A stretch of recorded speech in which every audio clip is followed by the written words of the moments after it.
Oke, sambil dilihat di PowerPoint-nya yang saya sudah kasih ya. Mungkin bisa di mute Mbak, soalnya ada yang kemeresek gitu mengeluarkan suara. Di mute aja coba. Ya, oke. Selamat malam. Kita akan mulai kelas. Sudah ada beberapa pertanyaan. Yang pertama pertanyaan dari Mbak Novita Dewi ya. Mr. Dev, I want to ask about degree of comparison adjective from positive comparative. Oke. Jadi yang ditanyakan pertama mengenai degree of comparison yang adjektif ya. Jadi degree of comparison itu sebetulnya adalah satu fungsi yang digunakan untuk membandingkan ya, membandingkan. Nah, kalau adjektif yang dibandingkan itu kata sifat. Ya, adjektif itu kan kata sifat. Jadi kata sifat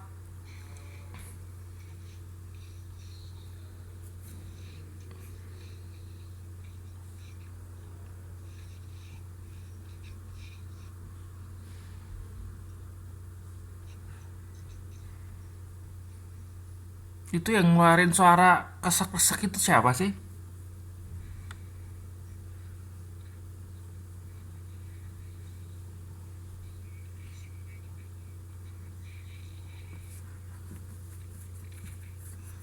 Seandainya itu ada, aduh bisa nggak di mute soalnya suaranya nggak enak banget.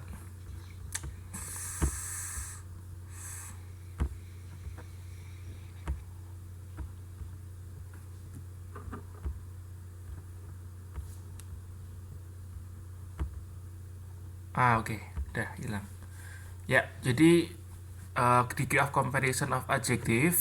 Jadi uh, adjektif itu kata sifat ya. Kata sifat kan kayak cantik, ya kan, lucu, sedih, bahagia, menari itu kan kata sifat ya kan. Nah, jadi yang kita pakai untuk membandingkan itu adalah kata sifat. Jadi ada tiga macam untuk membanding, ada tiga tipe ya, ada tiga tipe untuk degree of comparison ya. Ada yang positif, komparatif, dan superlatif. Jadi kalau positif itu maksudnya sama gitu kan, misalnya sama cantiknya, sama pinternya, sama menariknya, sama bagusnya. Nah, itu sama atau positif ya. Contoh kalimatnya, Rina is as beautiful as Tuti ya. Jadi kalau ditanyakan rumusnya menggunakan as, adjektif as gitu kan. Jadi Rina is as beautiful as Tuti. Nah, itu yang positif. Lalu yang komparatif itu gini, Santi is more beautiful than Tuti ya. Jadi Santi lebih cantik daripada si Tuti gitu kan. Nah, untuk rumusnya more adjective than ya, more adjective than, atau kita tambahin er-nya belakangnya. Jadi kita pakai more kalau kata kerjanya itu kata sifatnya itu lebih dari dua suku kata. Kayak beautiful itu kan tiga suku kata ya. Beautiful itu kan, beautiful itu kan tiga, jadi itu menggunakan more ya. Tapi kalau kurang ya, atau kurang dari tiga suku kata, jadi satu atau dua suku kata, itu ditambahi er ya. Misalnya kayak big ya, besar, itu menjadi bigger ya, lebih besar. Atau small menjadi smaller kan. Jadi bisa rumusnya bisa ditambahin more atau ditambahin er belakangnya. Lalu yang ketiga superlatif ya. Super itu kan paling ya kan. Super itu kan paling ya. Jadi kalau untuk superlatif itu misalnya Santi is the most beautiful ya. Rumusnya kita tambahin the most. atau kita tambahin est belakangnya. Ya, untuk kata sifat yang terdiri dari kurang dari 3 suku kata, kita pakai est. Ya, misalnya tadi kalau bigger itu kan lebih besar. Nah, kalau paling besar itu biggest. Nah, oke. Ini kan sudah saya jelaskan sebetulnya. Ya, itu mengenai yang adjektif. Terus yang kedua ditanyakan mengenai yang adverb. Nah, kalau adjektif itu kan kata sifat, ya. Kalau adverb itu kata keterangan. Ya, keterangan. Kata keterangan. Kalau verb kata sifat. Nah, ciri-ciri adverb itu adalah ada ly belakangnya. Ya, ada ly.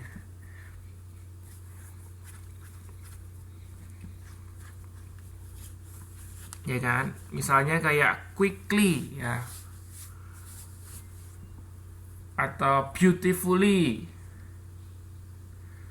Atau clearly. Jadi yang belakangnya ada ly ya. ly itu adalah ciri-ciri dari kata keterangan. Adverb, betul. Nah, contohnya Miss Anna teaches English as clearly as Miss Indah. Ya, itu untuk yang positif. Sebetulnya rumusnya sama ya dengan yang untuk adjektif. Ya, tadi kan juga sama, as beautiful as, gitu kan.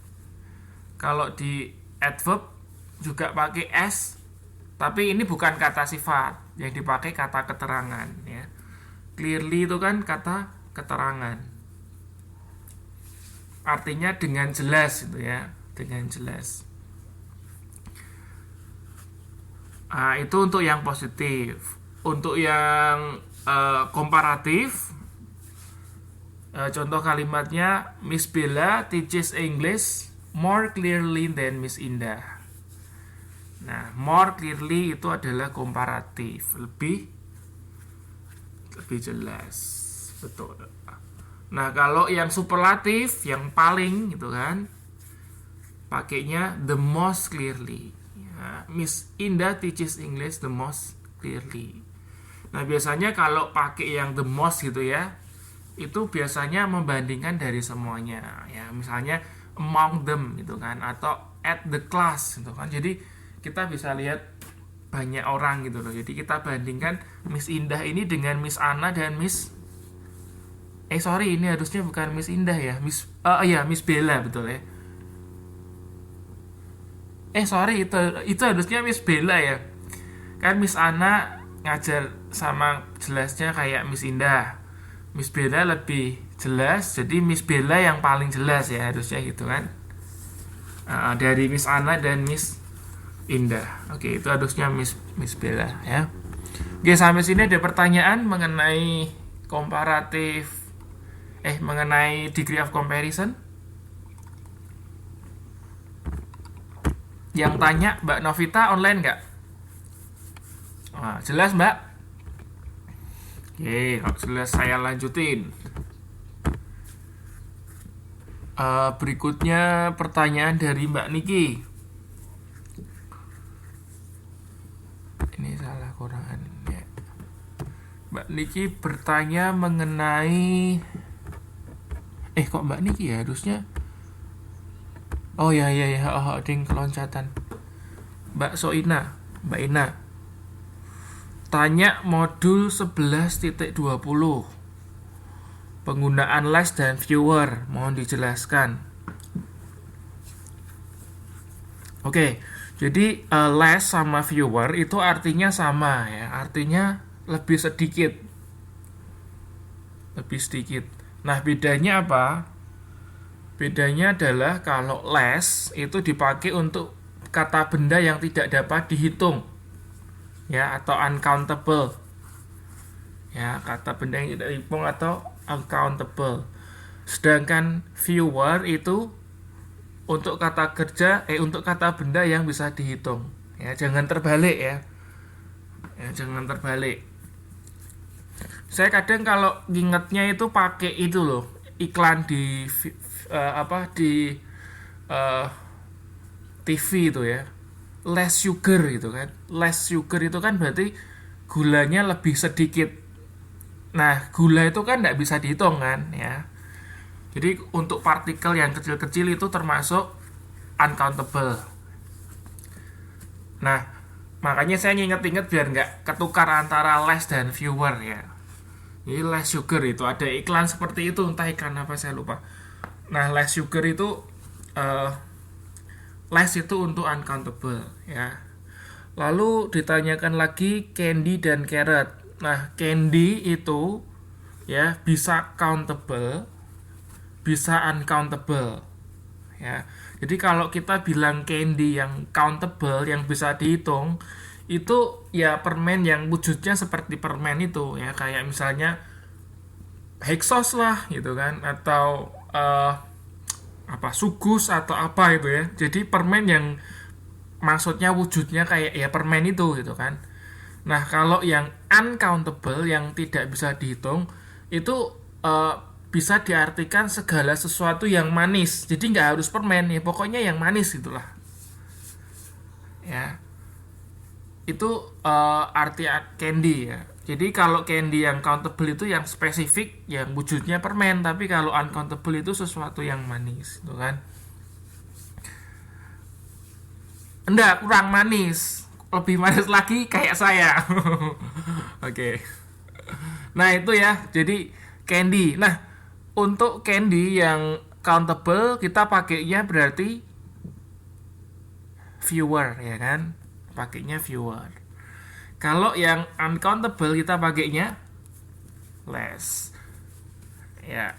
Terus gini, kalau kita pakai yang countable ya, itu fewer candies ya. Ya, fewer candies atau fewer candy. Ya, bisa juga. Jadi yang membedakan itu kalau fewer candy itu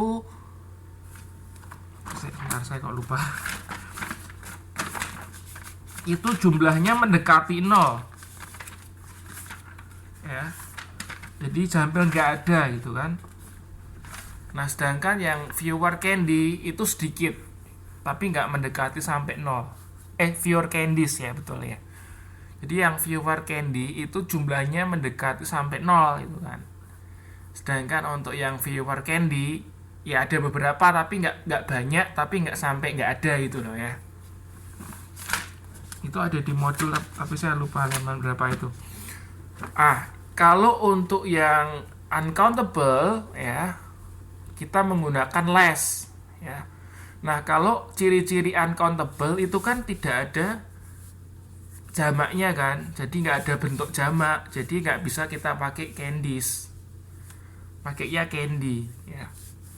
Jadi less candy kan ya. Kalau uncountable tidak ada bentuk jamaknya, jadi kayak air itu kan nggak, airnya banyak, jadi kita nggak boleh bilang waters kan, nggak ada waters ya. Water ya water itu karena air itu uncountable, berapapun jumlahnya ya water, nggak boleh waters ya. Nah, seandainya kita mau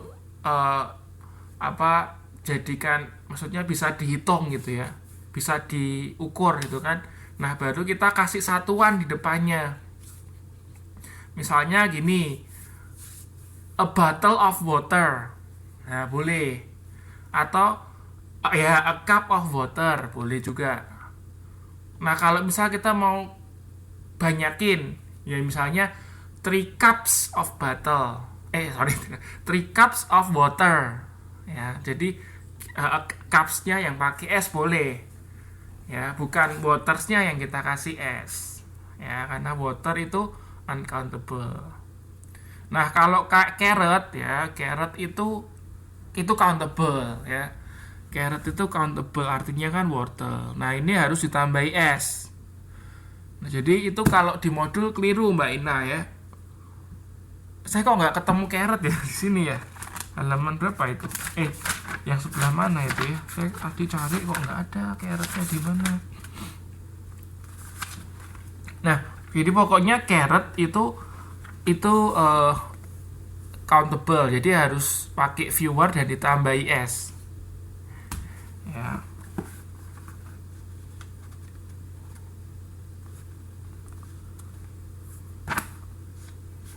Oh iya ya betul. Kalau jumlahnya mendekati 0 tadi ya. Ya kan, kalau jumlahnya caretnya itu mendekati 0 sedikit sekali gitu kan. Hampir nggak ada.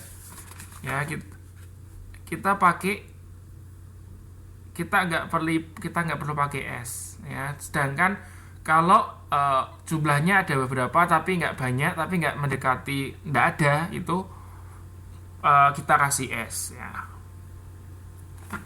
Terus ditanyakan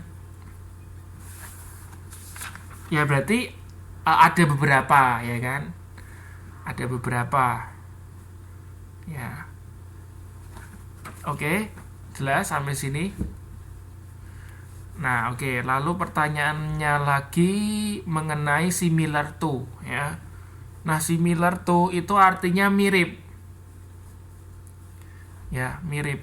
Similar 11.19 ini. 11 titik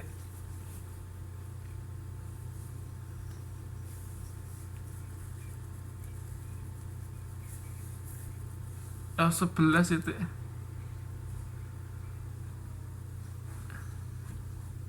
Nah, itu ada koreksi, Mbak ya.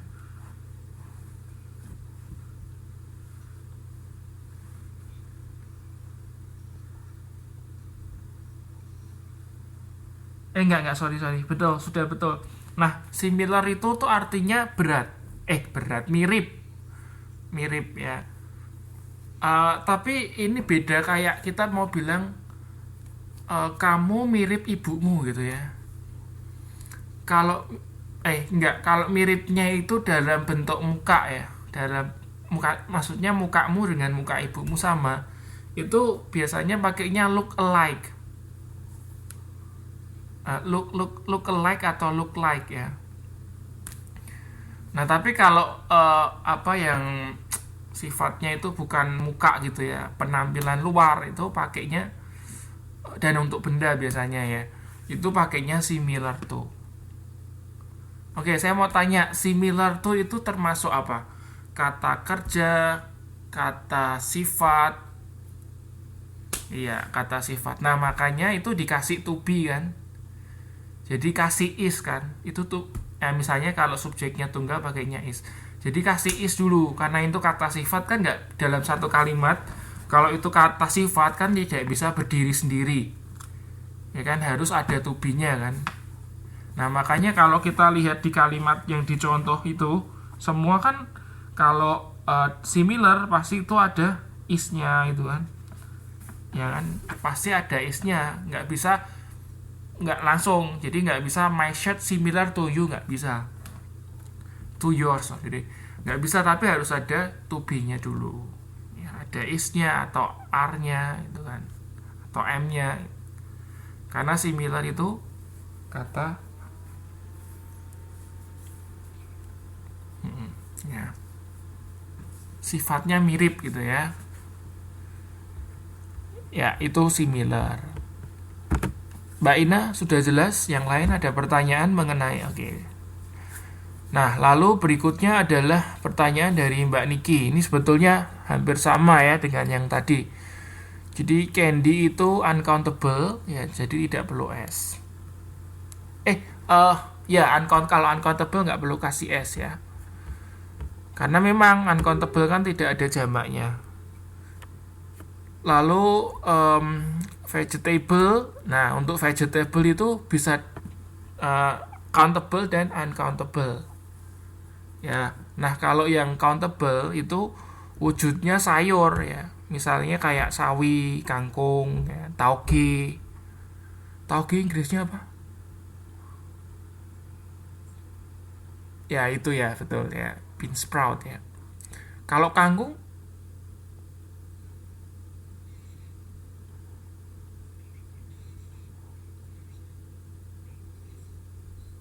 Water spinach, spinach bayam. Iya ya, water spinach ya kalau nggak salah ya. Ya kan, bayam air itu kayaknya ini kangkung gitu sih ya. Kalau sawi,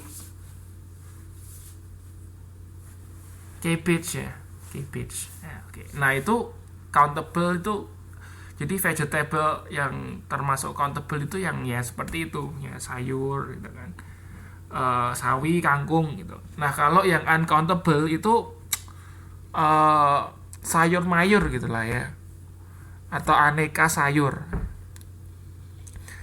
ya. Nah untuk yang countable sendiri ya ditambahi es dan menggunakan viewer ya, ditambahi es dan menggunakan viewer.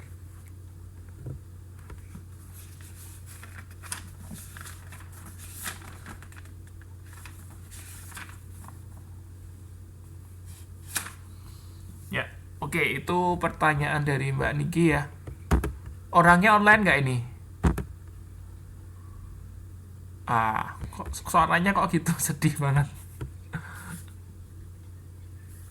Oh, ngantuk ya. Oh, masih tidur jangan-jangan ini. Oh, disakiti siapa? Indra ini. Oh.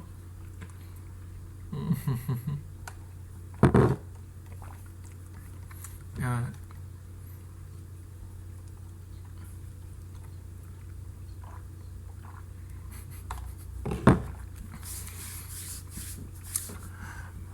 eh, ya pokoknya nangis nggak apa-apa, tapi jangan sampai bunuh diri ya.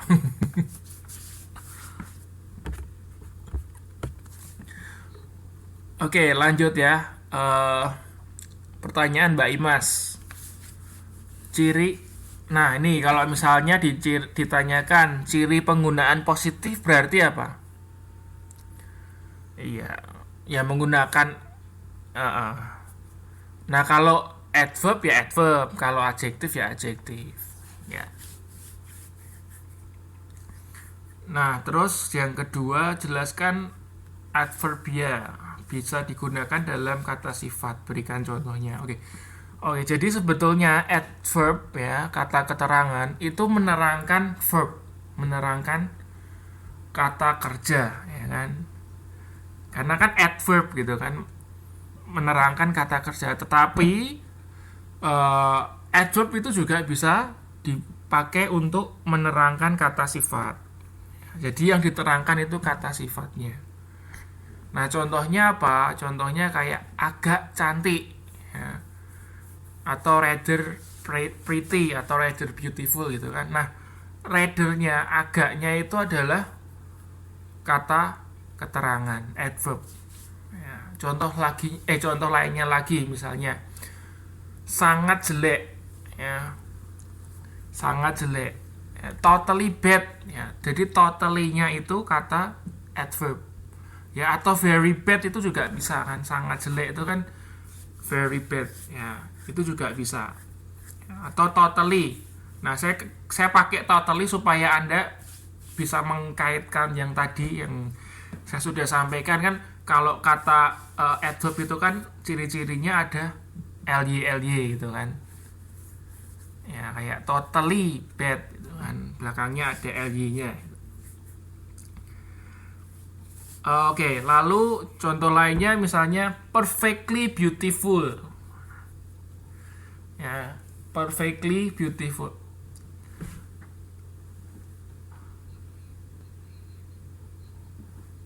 Oh ya, tadi headsetnya bergerak. Oke, sudah. Orang ini dari orang lain ini, ya. Lalu lainnya misalnya perfectly beautiful, artinya cantiknya sangat sempurna, ya. Perfect, sempurna, ya. Perfectly beautiful berarti cantiknya sangat sempurna. Yang Nah, perfectly beautiful, ya. Jadi perfectly, perfect itu kan sempurna, ya kan. Nah, beautiful itu beautiful itu cantik. Jadi ini menerangkan beautifulnya, cantiknya sempurna gitu. Cantiknya sempurna ya, jadi itu perfectly beautiful. Nah, jadi perfectly-nya itu menerangkan beautiful.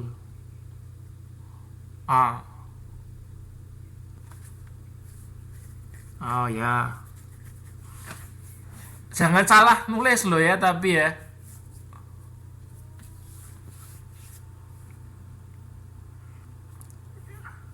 Oke, lalu yang berikutnya, yang ketiga, jelaskan maksud adverb dipergunakan untuk menunjukkan kualitas adjektifnya.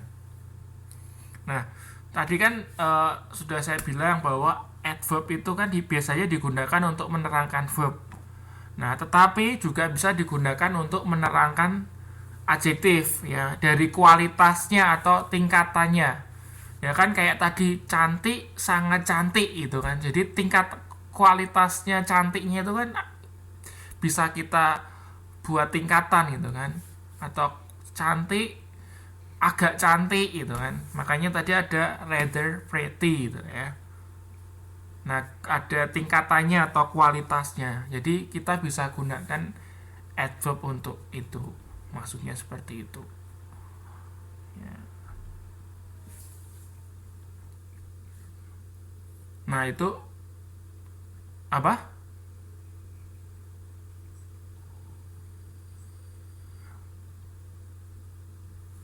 Oh, ya bisa totally pretty bisa kan? Sangat cantik. Oh, quite pretty juga bisa ya. Rather quite itu sama lah. Ya, quite itu juga sama, artinya agak apa? Oh, so sangat ya, sangat cantik ya. Bisa. Oke. Ya itu rather.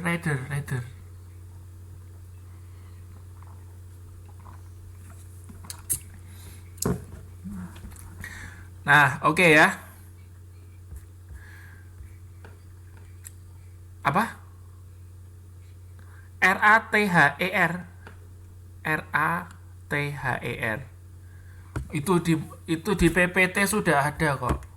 Ya. Nah, ini pertanyaan terakhir nih dari Mbak Neti ya.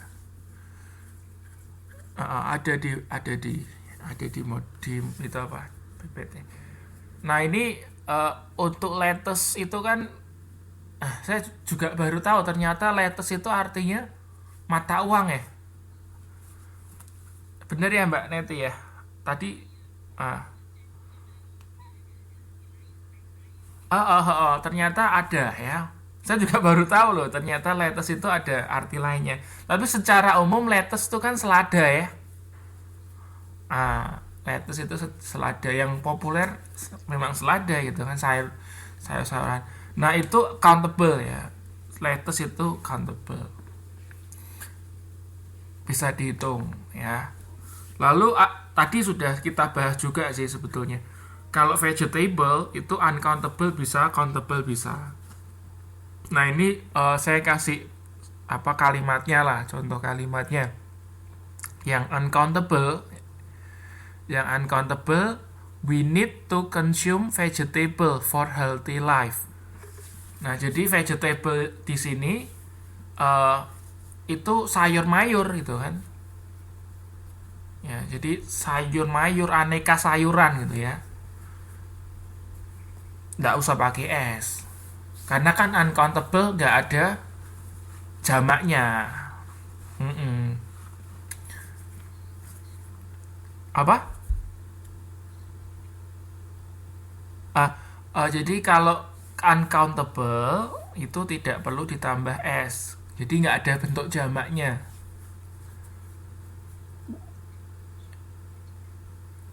Healthy life. Itu ada di PowerPoint loh ya. Ya. Uh-uh. Oh, nggak bisa. Oh, ya ya ya.